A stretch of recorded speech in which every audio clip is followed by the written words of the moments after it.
going to still sit here with a smile on our face. Yeah, I know. Okay, there you go.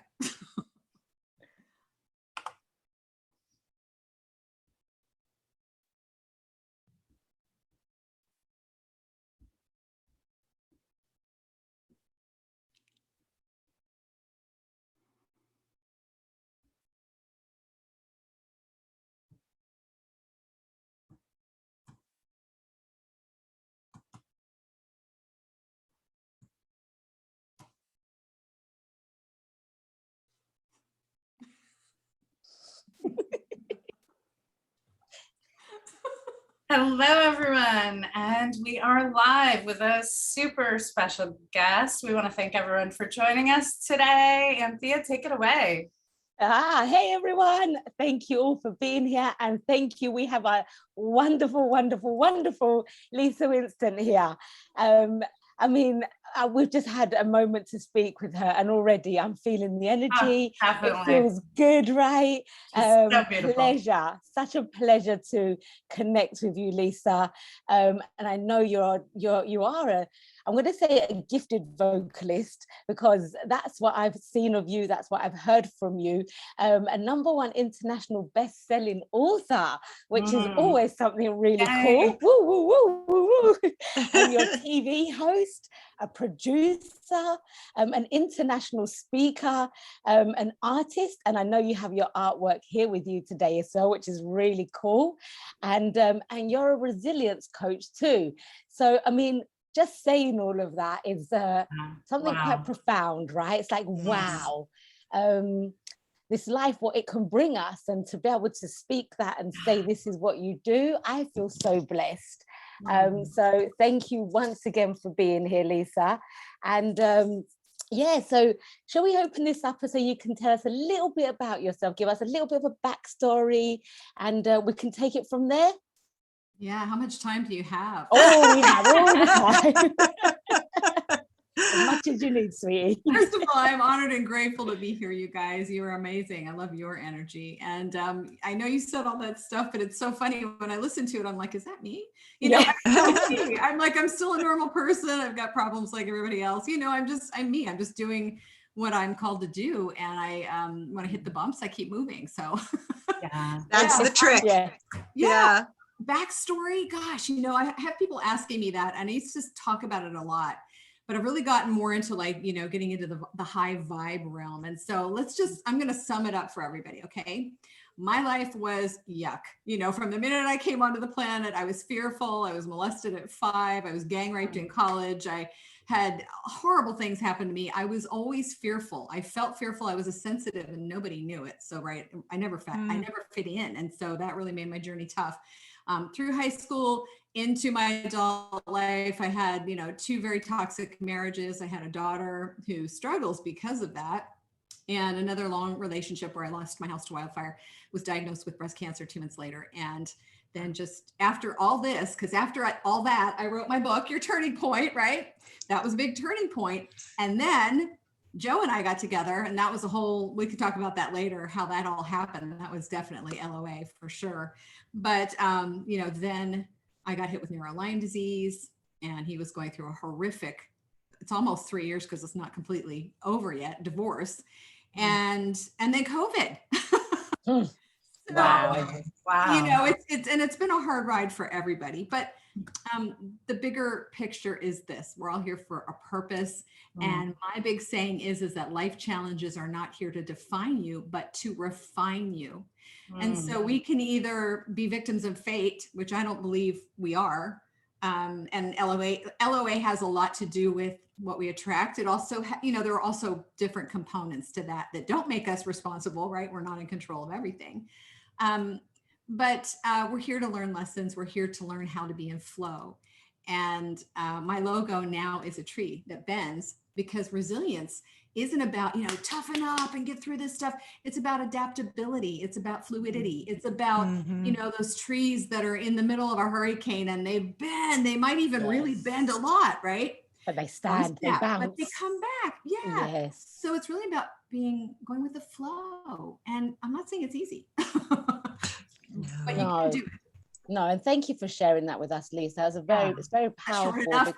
Yeah, I mean, yes, I mean, you really just combined it all, and it could, you know, it probably resonates with so many people out there, because so many people, and including myself, where I've gone through certain things in life, and you think that it's nothing's going to turn around for you, and you feel, and just hearing you say those things and what you've experienced, but to the opening of what we spoke about, to who you actually have become, it's a really good indicator to show that it doesn't matter what's happened in your life. Like you said, you're not defined by those experiences.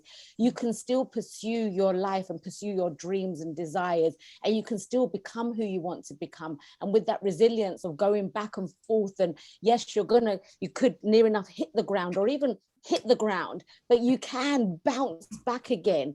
And as hard as it can be, it's possible. And it's not just possible, it's part of life. It's who we are. It's what we're about. I love that. Expect yes. Miracles. I love that. That's brilliant. That's brilliant. So really, out of everything that's happened within your life, do you have a pinpoint side where you started the personal development, or even got into law of attraction? Was it something specific that you can remember that made you think, well, okay, this happened to me at the age of 5, or this happened at, you know, college? And was there something particular that you said, right, I need to now understand, what is this about? That's a great question. And that's what my book is about, turning points. We have small turning points, we have large ones.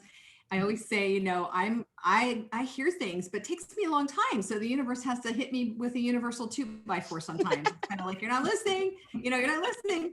So, right. So I think, primarily my marriages were so bad. I didn't know who I was. I was just like, you know, grasping. It was like somebody in fear and clawing their way through life. I mean, I sang, I was on the road for many years, and I had fun, but I drank, and I was just, you know, a stupid kid trying to find my way, looking for love in all the wrong places. And my marriages were a disaster. And it was because I kept picking the wrong people, right? There were red flags all over the place. So I think really when I was in that last 14-year relationship, I didn't want to get married again. And that was also a toxic relationship. What happened was, I was just, if you saw pictures of me 10 years ago, I looked half dead. I had no sparkle in my eyes. I was beyond unhappy. I was miserable. And even before the fires, I have to tell you guys, a year before I lost my house to wildfire, I started reading. I don't know if you guys remember Lynn Graff. Oh, totally. Yes. That book changed my life, you know. Excuse Me, Your Life is Waiting is what it was called. I also was reading Eckhart Tolle, Wayne Dyer. I started doing Qigong and spending hours a day doing Qigong. And so I was called, you know, I knew in my heart I was here for a greater purpose, but I didn't know what it was. And with all the junk I had in my life, I was like, oh my God. So a year before the fires, there was a part in Eckhart Tolle's book that talks about dying to self before you die, losing your attachment to things, right? So that was my prayer, you guys. I get goosebumps when I say it. Dear God, please take away, you know, just my attachments, help me to let go, help me to die to self. A year later, I lose everything I have. Oh my gosh. Wow. Careful what you wish for, hey? Yeah, and be careful what you pray for. Are you really willing to go through the experience? But I spent a lot of time on my knees, and I'm not religious, I'm spiritual. I went through being a born again Christian. I was a Messianic Jew. I was in everything, trying to figure out, you know, the whole thing. But I had a relationship with spirit, whatever that meant. I just felt that, and I couldn't get to it. I was so miserable. So I was just kind of putting my hands out in surrender and saying, you know, help me. So that whole experience of the fire, the breast cancer, actually all that really made me go into present moment awareness, because I had lost everything. And so day by day I was going to treatment, rebuilding. But that was the big turning point. And in fact, it was so big that I got more into my practice, which my partner thought I was a wacko doing Qigong and all this energetic stuff, spiritual stuff.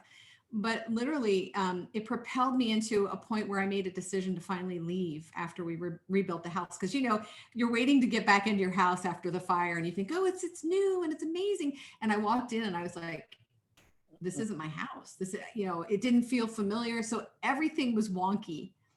And I think maybe 2 or 3 years after that is when I got hit with a, you know, an intuitive download that I was supposed to leave and go off and find my life purpose. And my daughter, I think, was 18 at the time. So, so that was I think the biggest turning point for me. And as you can see, it was kind of like all divinely orchestrated. It was all I was about lined to up, say right? divine timing, right? Yeah. Massively. So- Just as you was explaining that, I was just thinking to myself, wow, as soon as you said your daughter was 18, to me, that was divine timing. Yes. Because had it been any earlier than that, Yeah. you probably, you wouldn't get, you probably, not that you wouldn't have got the strength, but the mindset could have been completely different. The strength-wise could have been different. The thought process would have been different, because I know myself, when my children before the age of 18, I was thinking very differently. Once they hit 18, I had this super strength all of a sudden. I could do things. Right. Mm-hmm. Right? So another thing happened. I'm sorry, I'm interrupting. No, but go for it. Share with everybody. So it's law of attraction, but it's also, like you said, divine timing, because I lost my house in the wildfire. It was actually where we lived, the fire conjoined with the San Diego, the utility company. And so all the power lines were down, and that's why it came from the canyons into our neighborhood and burned our neighborhood down. And so they were having lawsuits, and my partner was like, no, we don't need to do that. I'm like, why not? We just go for it. So I got him to do it. We applied for that, and I don't know, like a year later, we got a huge check. And so I had enough money to leave that was aligned with when I made my decision. And there was really nothing I did except I took action. Yes. Yes. So Action. powerful. That is, when you take action in alignment with your intuition and what spirit is telling you. Absolutely. How awesome. That's a missing component, right? For most people. Yeah. Yeah, you're so on point. It's a massive thing that I know we've spoken about before many times, where with the law of attraction, people do just, they get confused in the sense of they need to meditate, do all these things and just sit in peace, but actually missing that point of you actually need to take the action. And it's the inspired action, isn't it? It's not just jump up and down and there's action happening. You're actually going towards and walking and speaking and acting towards what you want to do next, and not speaking opposition to what you want, and actually align with what you want. So once you made your mind up, it's like, look, a check, the right amount of money came through for you to, and that probably gave you the power inside you, and that feeling to say, I can do this even more so. Like, it's such a powerful story, Lisa. Like, honestly, you've given me goosebumps throughout this. Amazing. Like, I know it's something that obviously wasn't the greatest thing for yourself in the feeling of what you're going through and the experiences, but to be able to share that today and for other people to hear that story. Oh man, it's like, really something else. So thank you again for sharing that. Ladies, anything you'd like to add there? I think what our audience would probably love to know is how you kept going. What is the secret behind your ability to have a turning point and go forward, instead of, because the only alternative to devastation is to lie down and give up. So there's really no choice. You unless you're planning to kill yourself, which you got to go forward. So what did you do? What could you tell our audience to do? Well, I want to tell people, we were talking about action. There's still practical steps we have to take. We can talk about miracles and spirituality, but we are also 3D human beings. And so there are these practical things we have to do. For me, I really was nobody special. I mean, I was screwed up my whole life. I was searching, groping, and I was taking everything that I could find, that lifeline, and reeling it in and taking the steps. I think one of the biggest things about me, though, is that no matter what's going on, I don't give up. Like, I'm going to find a way. And one of the big things, you guys, which I know that you talk about all the time, is intuition, following your inner guidance. You know how a lot of times we get guidance to like get off the freeway or whatever, and we don't do it, and then we run into a big accident in front of us. Well, I had a couple of experiences where I actually put my daughter's life in jeopardy because I hadn't followed an intuitive hit that I got. And that changed everything for me. I was in tears. it was pretty profound. And so that changed everything, because it was like, oh my God, what that voice that I hear is, I can trust it. It's true. It's guiding me. And it's scary to trust, you're so used to trusting what your mind gives you, which is a bunch of BS. All it knows, it's on a loop, right? It knows is the past. It doesn't know the universal mind. So getting to, and that's what my book really talks about, processes to start opening up your intuitive guidance, the trusting, hearing it, knowing what it's saying, knowing if, it's a yes or a no, following it, and that not giving up. So many people are so hopeless. And like you said, people commit suicide, and it breaks my heart, because we all have hit rock bottom. I've hit it more than anybody wants to mention. But we have a power within us. We have, Joe and I were just talking today about faith, because when I hit Lyme again, I wanted to give up my faith. I'm like, I don't want to believe in you anymore, whatever you are, right? And then when I started thinking back over my life, like you were saying, when I started looking at my life and going, well, was there anything really there for me, And I saw this divine thread. I thought, there are people that showed up, synchronicities, opportunities, like all these things that I didn't control, right? And I thought, God, if I give up my faith, then I have nothing. I have nothing. I can't give up my faith, because something's been there for me all along. So you have to tap in. You don't have to, but you get to tap in to that intuition, amp up your faith, and then have an attitude of, you know what? I'm not going to give up. No matter how many, look at Walt Disney, look at all these people that tried to build their business and they failed over and over and over and over. And something I just want to share with you guys is that when I made a painting one day, right? And I said to Joe, it was a mistake. And he said, I just saw a quote. There are no mistakes. Mistakes are just conscious intentions, which I love. That's amazing. Yeah, isn't that cool? That's So really looking cool. at things a different way. And it's like, you can find your way out of the darkness, but you have to pick yourself up. You have to get to that core fire that you have, because we all have it, and find a way to be in alignment with that and keep moving, no matter how many times you screw up. I mean, we all screw up, right? And life keeps happening. Right. So we're not just going to quit. Right. Yeah. In our humanness, we're splendidly imperfect, but the more we tap in to connecting to our higher self, pure love and light, and aligning with the energy that creates worlds, right? I mean, that's where the magic happens. That's where the power is. Well, I'm looking at your background right now, right? What's really cool about that, I got emotional when I saw it, because I love that you have that up there, because that's such a huge message. We think we don't have the power to get through stuff. Yeah. We're living on a ball that revolves in outer space. We talk about going to outer space. We live in outer space. Yes. Talk about miracles. Without a battery. We have lungs that breathe that we don't even breathe. It's like, how can we think that there's nothing greater? I didn't just plop onto the planet, from, I don't know, unless they took, I took a rocket ship from Sirius or something. I don't know.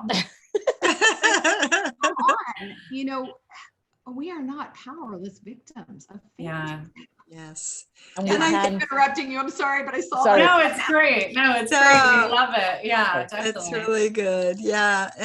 And I think that we all get to have our tantrum. Like you said, I don't want this Lyme, but it's not like you turn around on a dime with these turning points. They're pretty tough.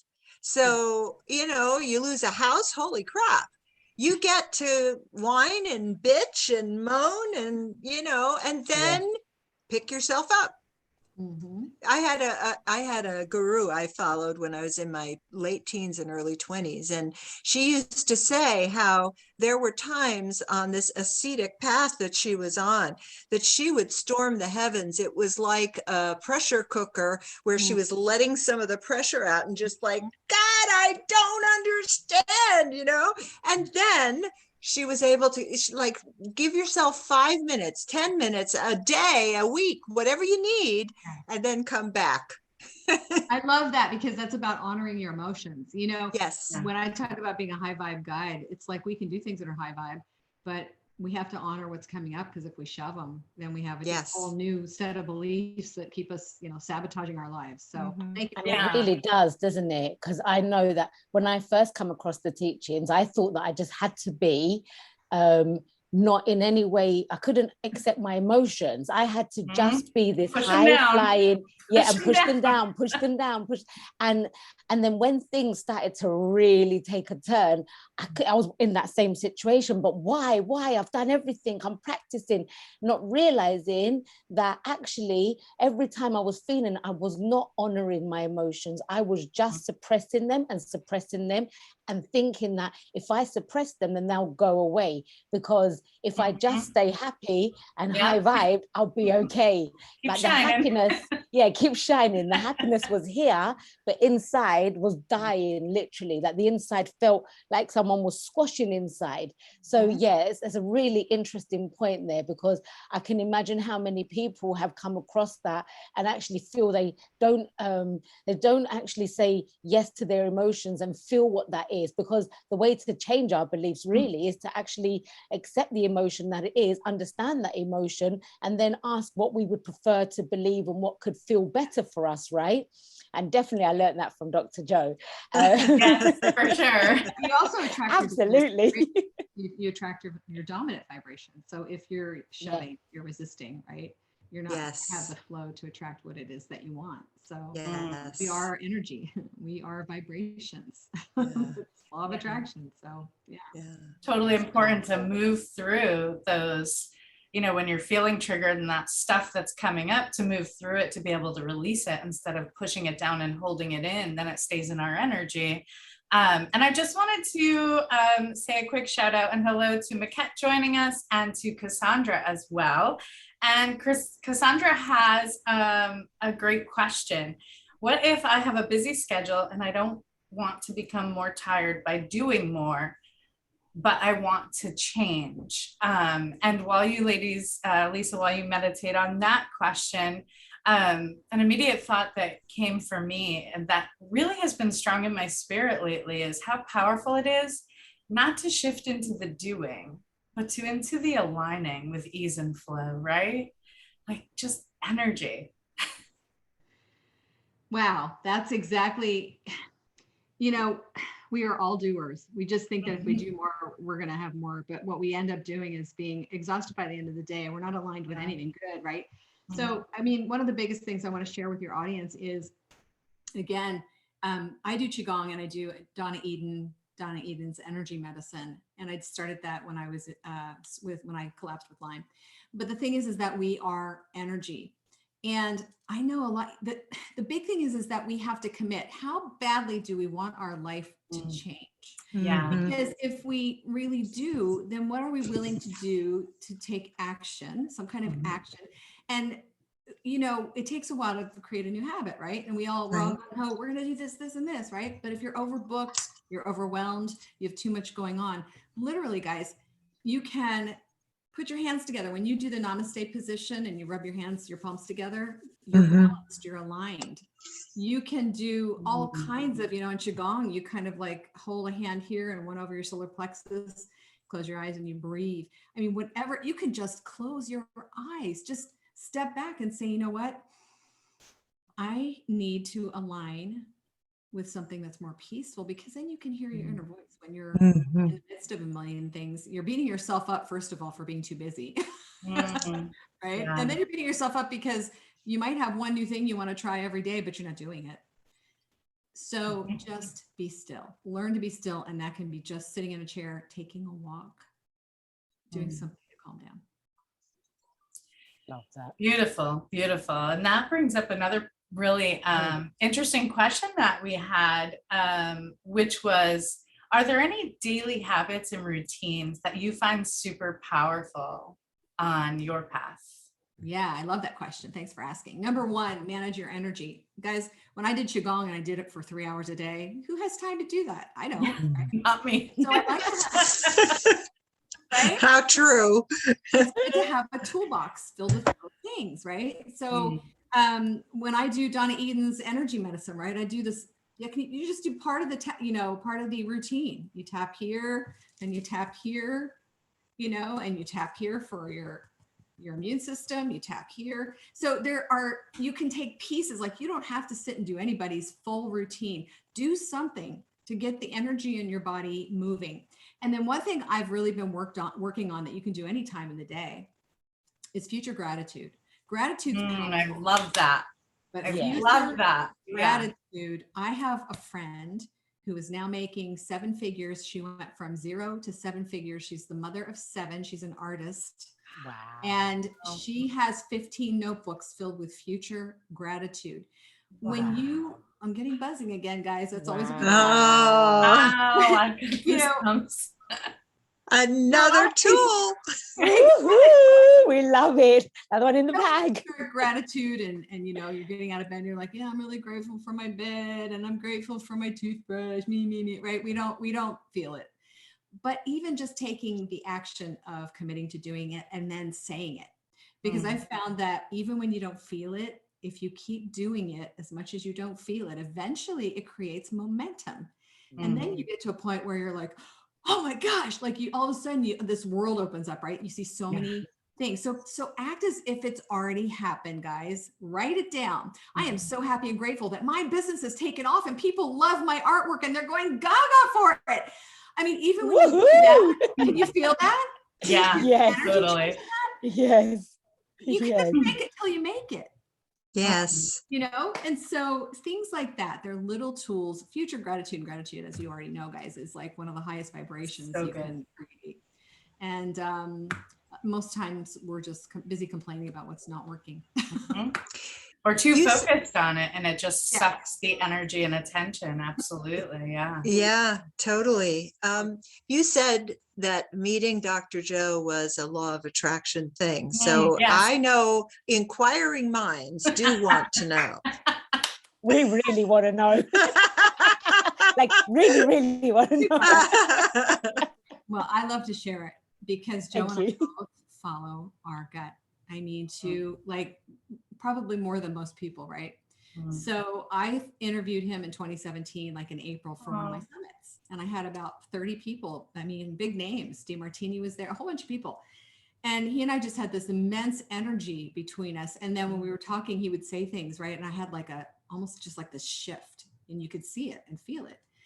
And then we went our ways. You know, I didn't even know he lived in Texas or anything. And so I think he started following me on Facebook. And about 9 months later, just randomly, I switched from my business coach to another business coach who happened to be in San Antonio. So I signed up for her program and I started flying to San Antonio every couple months to do masterminds with all these people and her. And one day, Joe just reached out to me and said, hey, I'm going to be in the area. You want to have coffee? And I'm like, yeah, okay, sure. And I'm like, oh, you know, Joe Vitale from the city. And then it didn't happen. He had an MRI that day. He got back to me and he was like, I don't feel very good. I'm going home. And I'm like, oh, bummer. Okay. So I just let it go. Well, about 3 months later, I came back again for one of my masterminds and I reached out to him and I said, I'm going to be in San Antonio in January of 2018. Would you like to meet? And so we ended up having dinner. Wow. And it was so weird because when I met him, it was like I had known him my whole life. You know, it was we were very in sync. And we started talking about ideas for my book. He's the one that really helped mentor me and get me aligned with my book and my thoughts. And then I went off. And then, guys, this is your intuition. So I'm in San Diego, right? And all of a sudden I had seen my mother. I went to my 40th class reunion in Pennsylvania, came home, and I got this hit. You need to go live with your mom. And I'm like, I was just there. Like, what? So I said to my roommate at the time, I said, I need to pack up my stuff and leave. And she said, yeah, I got the intuitive hit for that also. And I was like, okay, that's weird. Wow. So on faith and on intuition, and that's a big step that most people will not take. I packed all my stuff up.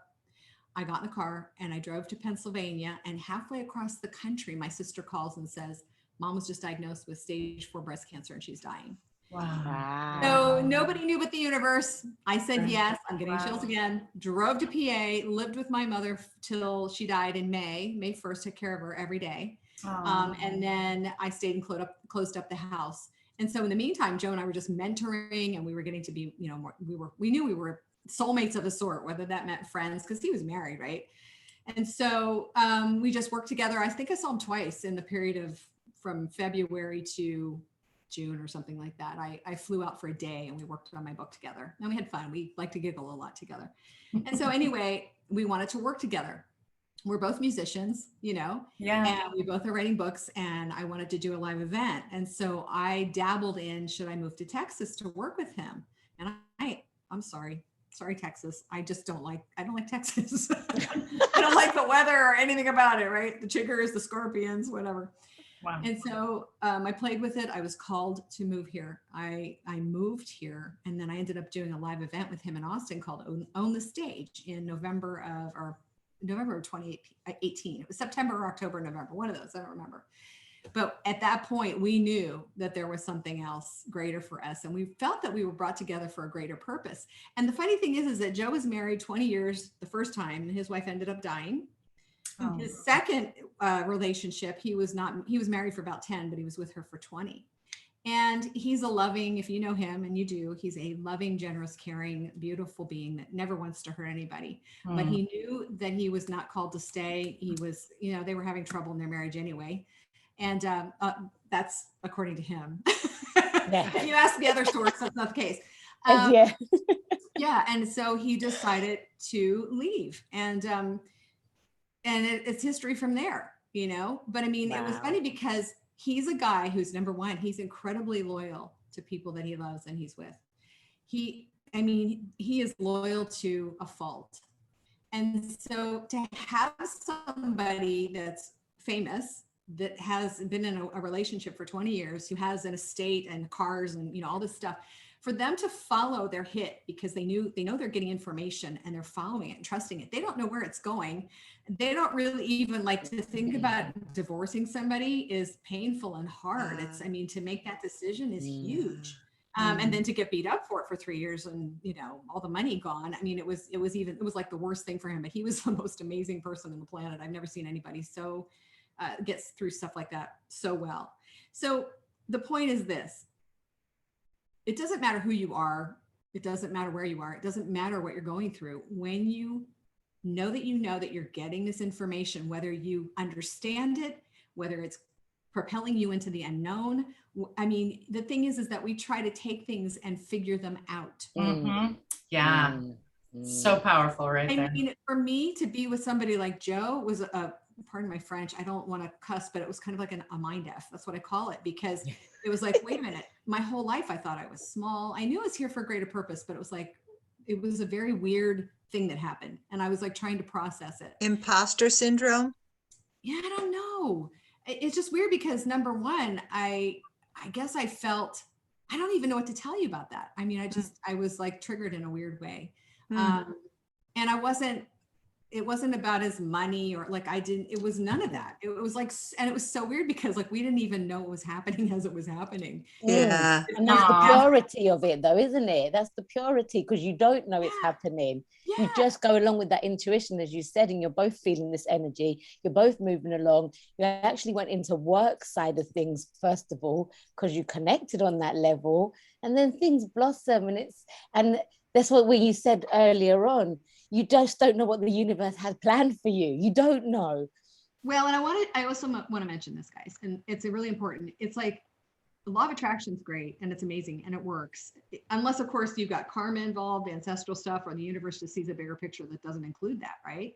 But usually it's this or something better, right? Mm-hmm. But we're still in a human realm. We deal with human emotions. We have human people around us. In the case of his ex-wife, in reality, it's like, when you're called and you're in a position like Joe is, and you're called to another relationship or something greater, that's a higher frequency or vibration, he is not who he was 20 years ago when he got together with that relationship. There was nothing wrong with her. They loved each other. There was nothing wrong. It's just that he had grown, he had moved, he had shifted, and she hadn't. And so if the universe calls you to do something that's really big like that, it's going to shake your life up. You're going to get hit with human stuff and emotion and just crazy stuff that's not fair, that's not right. And so I think that's one of the reasons people don't say yes.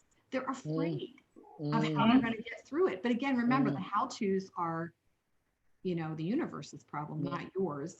And if you don't want to grow and be refined, then don't say yes to anything. Yeah, very true, isn't it?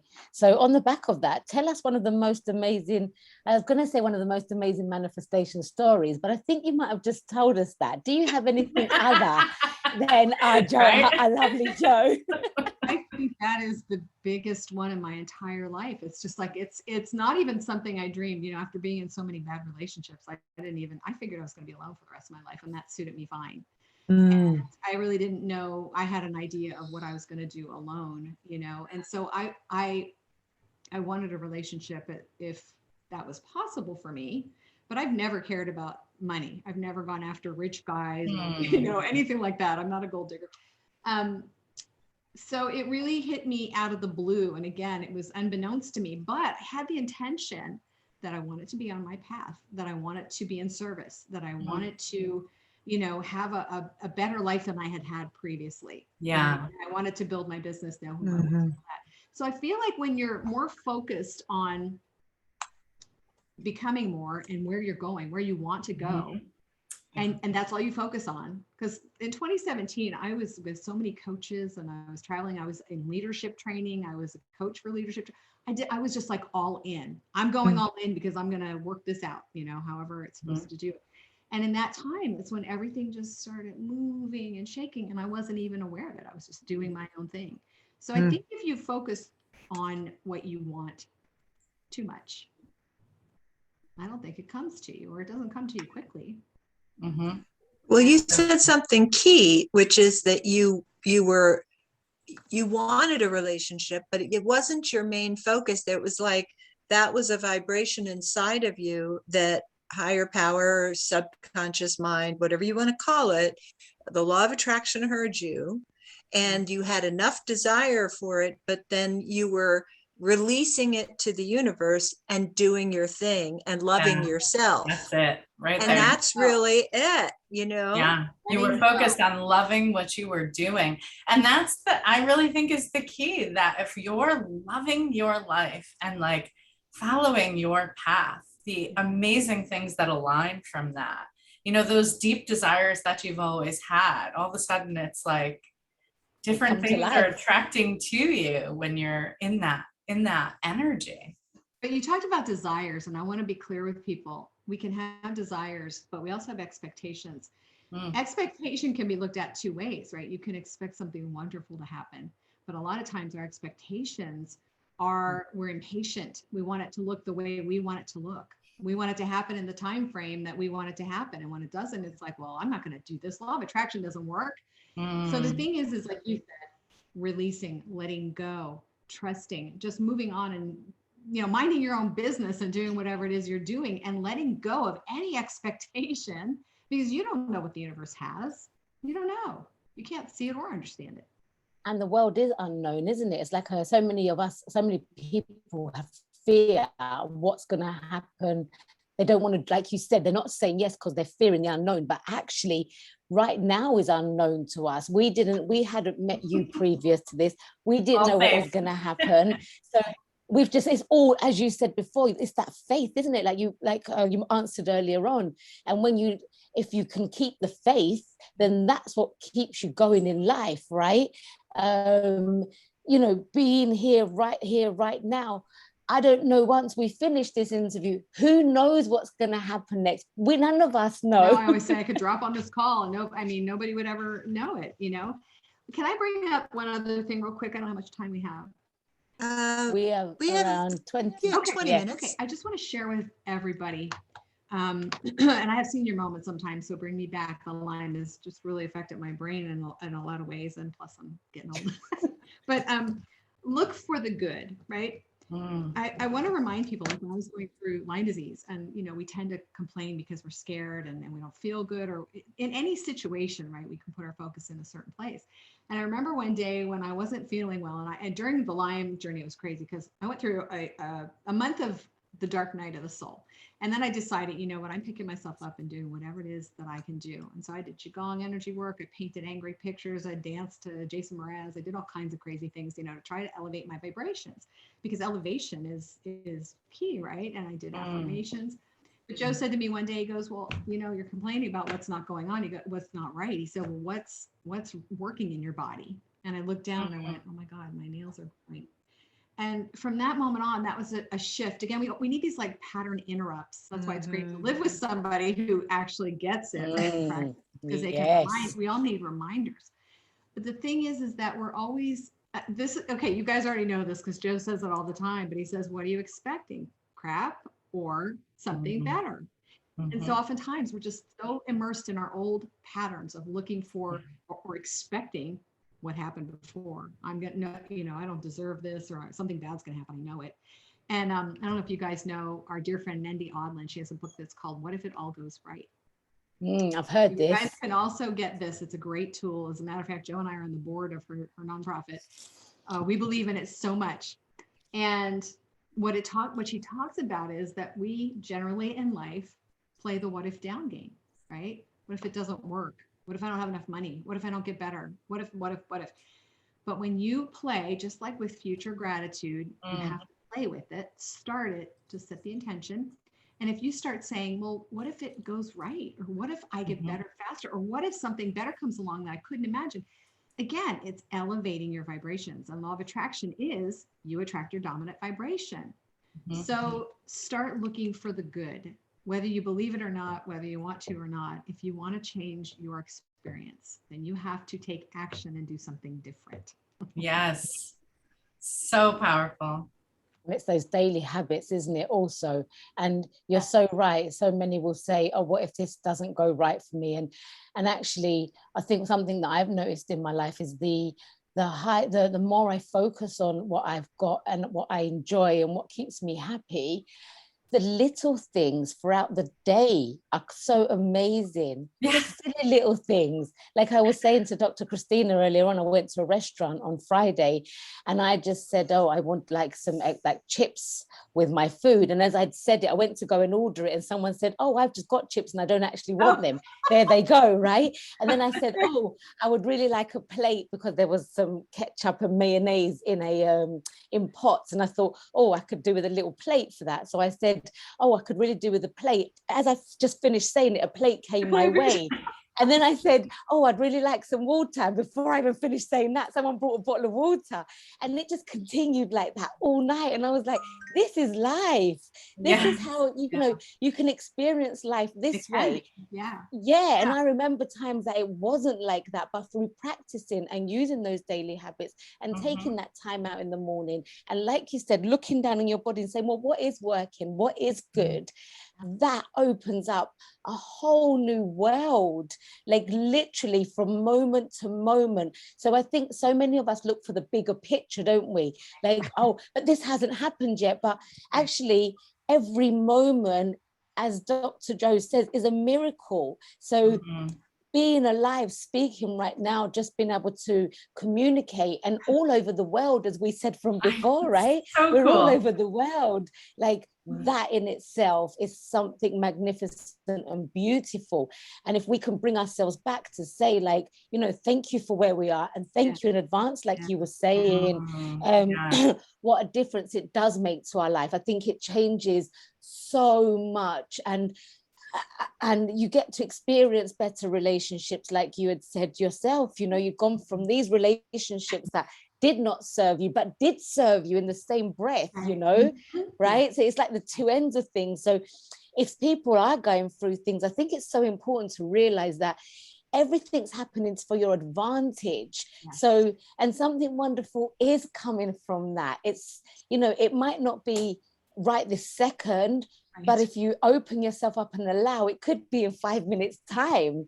But if you're continuously complaining and continuously saying, well, you know, this stuff doesn't work, I'm not interested, I'm just going to not do anything, or whatever it is, I think you end up blocking those blessings from coming to you minute to minute, hour to hour, day to day, you know. So yeah, everything we spoke so far, Lisa, has been so powerful. And like just hearing you just makes my heart sing, you know.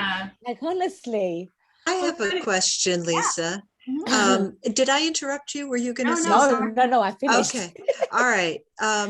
So, you know, the one thing that used to trip me up, and I think it may be a concern for the audience, is you said that the dominant vibration. Mhm. And I used to believe that there was a dominant vibration of lack in my life that came from my parents, came from, what I had been living. And that no matter how much I did the law of attraction teachings, it felt as though it was useless. So there probably are people who are concerned, well, I can be positive all I want. I can change things all I want, mentally, feel it, give it to the universe, but what is my dominant vibration, and how do I know that it's not going to sabotage me on the other side? Well, that's a great question. And, first of all, dominant vibration is, we have the subconscious and we have all those subconscious beliefs. And I know for me, I had fear. I was attracting all these rapes and all these things that happened. They all came from me being afraid. I was like holding on for dear life, waiting for the shoe to drop, waiting for the next bad thing to happen. And so that's what I was attracting. And I love what you talked about, because there is a thing called toxic positivity too, right? And we don't want to be like, oh, hey, everything's great, when it's not. That's not what we're talking about here. I know a lot of people in my life that believe, all they do is focus on the politics and COVID and the world's going to hell in a handbasket, right? And it's kind of like, well, okay, you can choose to do that. That's your choice. You can also choose to do this, but if you want to do that, go ahead and do it. But so for all of us, I think one of the bigger things is, because I got tripped up on this too, Christina. It was like, I was doing everything that I should have done, right? Now, there are different things that come into play. Number one, if it's not happening, it's not the time. Number two, right? We don't see the bigger picture, and we don't always understand what's happening. The universe has its own agenda. And I believe that fully, because I've seen it so many times in my life. But that's when we get to say, okay, I want this or something better, right? Because we're going up the scale, like Esther Hicks talks about, right? We're down Love here, that. we're angry. It may seem we're not really in a great place, but we're still coming up the scale from where we were, right? Yes. So I was doing coaching around beliefs, limiting beliefs. And all we did was focus on beliefs. And I was like, oh my gosh, because that's like an endless hole. Yes. It can be. Then I was trying to raise people's vibrations. But when I did that in coaching, then their junk came up, right? And I thought, well, okay, we can't have one without the other. So focus on getting your vibrations higher, no matter what it is.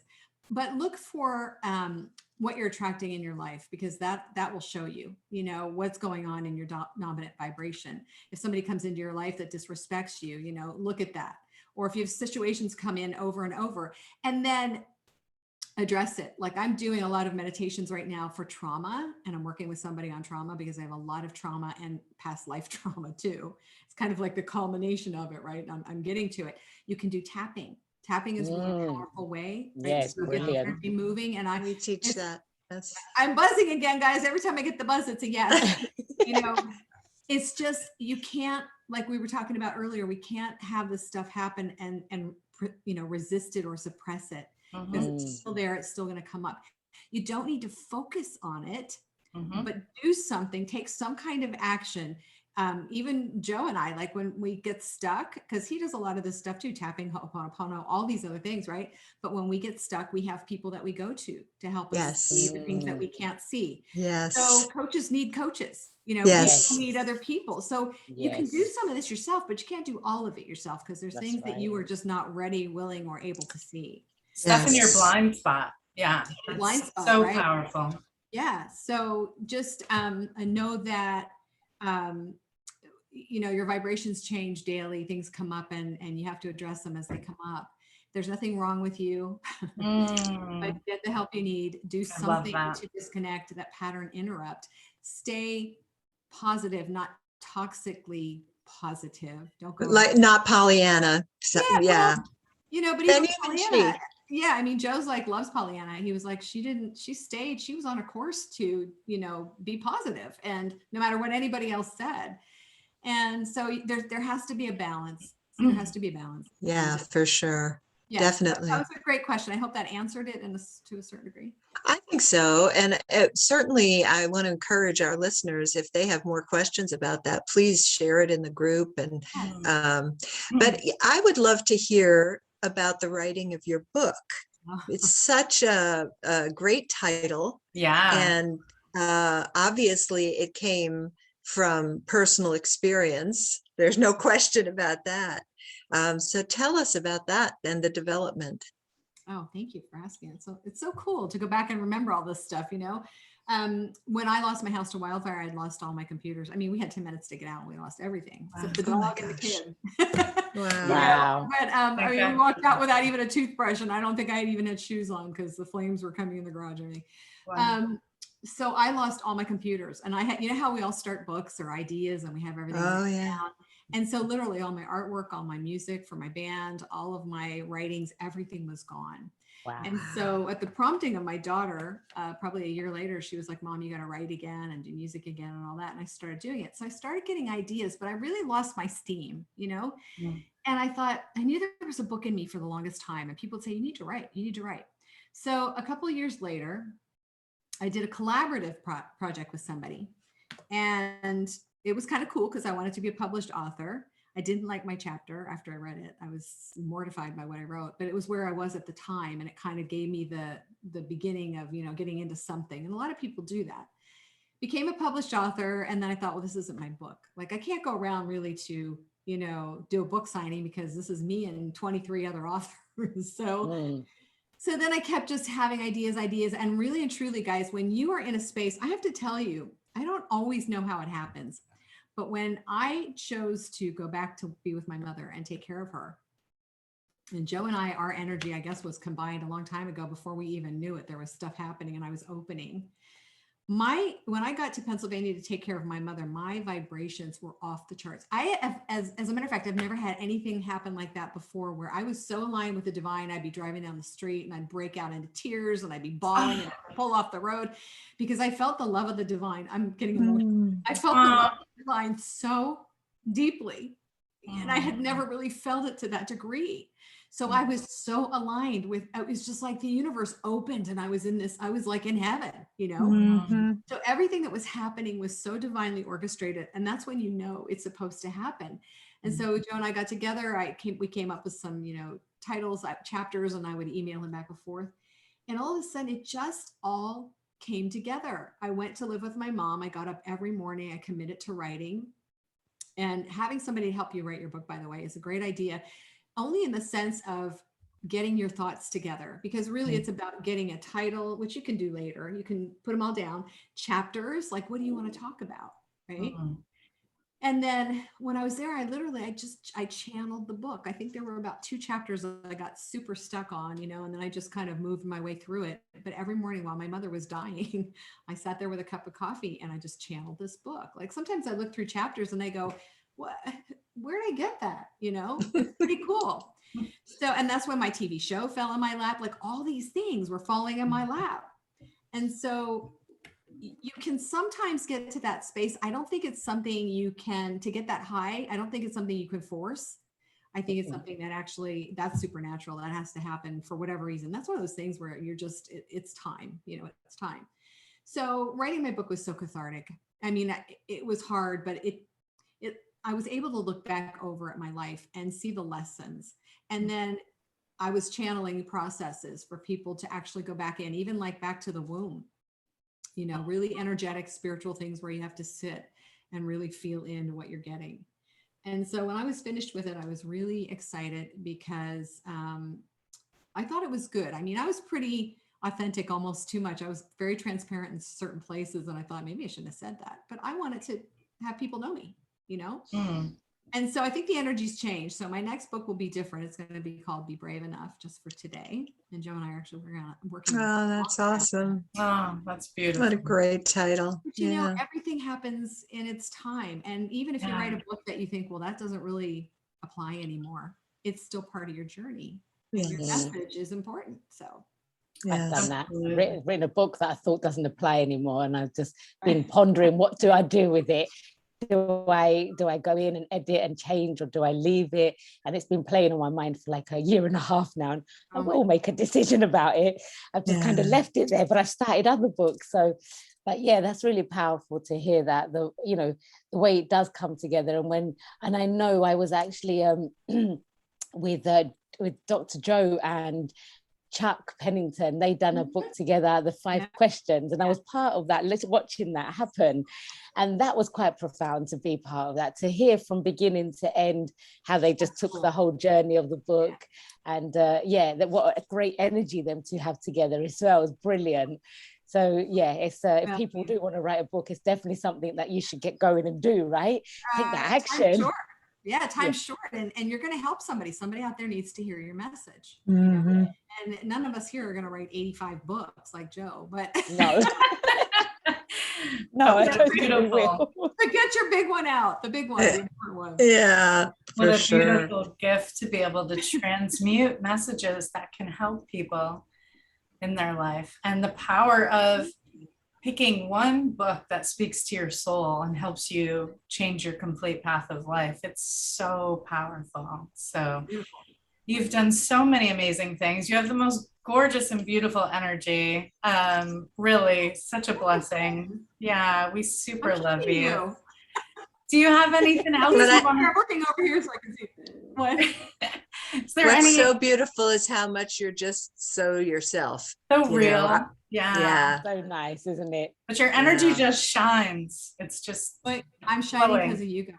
Because I just super authentic that I'm struggling right now with Lyme and some other things, and so again, life happens. I mean, law of attraction isn't going to just make everything perfect all the time. It's just not going to. Life happens.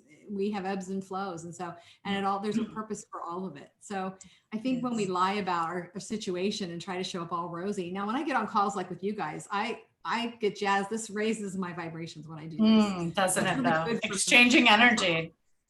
Yeah. So, it doesn't so deny what you're going through. It doesn't make you less than, it makes you human. And just tend to raise your vibes. Yeah, I've been saying a lot. Sorry, Melissa, go. I've been saying a lot lately that I'm just as thankful for the teachings during the times that are challenging, maybe even a little more so than when I've manifested a dream coming true, because I feel like I can count on these timeless teachings to carry me through. And it gives us the power to see how to navigate all of the stuff. If you want to attract your desires, you can do that with these teachings. If you're going through a challenging time, you can apply the teachings and shift your focus and refocus and have the power within to see things transform. So it really is such a blessing to have these teachings. I love that. That's a great point. Yeah. So do you have any final thoughts to share with everyone before we wrap up? Oh, so many things. I know, we could stay all day, right? I love it. Yeah.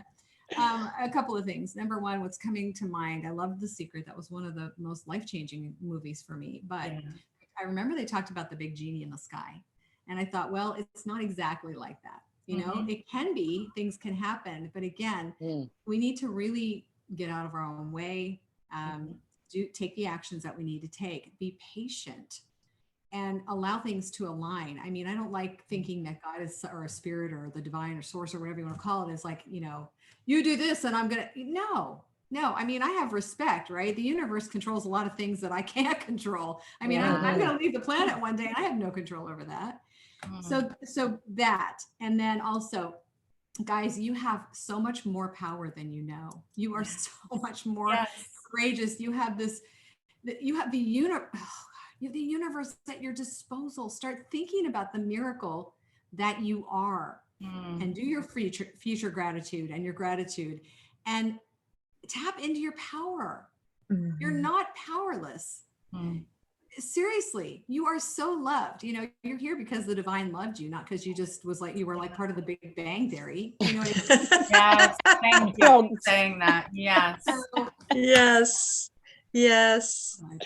Now you have a free gift for our audience, I remember. And you also I don't know. Anthea, you Oh, said it was the first 2 chapters of your book. The first 2 chapters of my book, and you can get it on Kindle for 99 cents too. I like having. Wow. Yeah, Lovely. we'll pop all the links in the comments yes. for everyone. Okay. Yeah, Will definitely. you put the link, or should I give it to them for the 2? It's also on my website. Go to lisaawinston.com and then just go to author, and you can pop in your email or whatever and get the 2 chapters. Oh, Excellent. wonderful. Yes. Excellent, lisawinston.com. Lisa A. Winston, because Lisa Winston, the bodybuilder, stole my URL. Oh, Uh-oh. Okay. Well, bless her. That's brilliant. Well, Lisa, it's been such a pleasure to have you here. Like, thank you. Honestly, thank you. I'm so hugging you back. Definitely. How nice. Super love you. Big hugs, Thank big you. hugs. You guys are a gift, and I'm really grateful that we shared this time together. Thanks Oh, so much. us too. Honestly, Thank like you. it's actually one of the, and like the ladies had said, the authenticness from yourself, just being real about what life is about, really, and not just making it all like pretty and roses. And oh, I love that. Love it. Well, thank you so much. Yes. We Thank hope you. to It's have you beautiful back to see one again. time. Yeah, hopefully we'll have you back again. Yes. Come back anytime. I love it. Thank you. Guys. Yeah. Thanks you for so much, joining us, Lisa. Guys. Thank Bye. you, everyone, See for you joining us. later. Yes.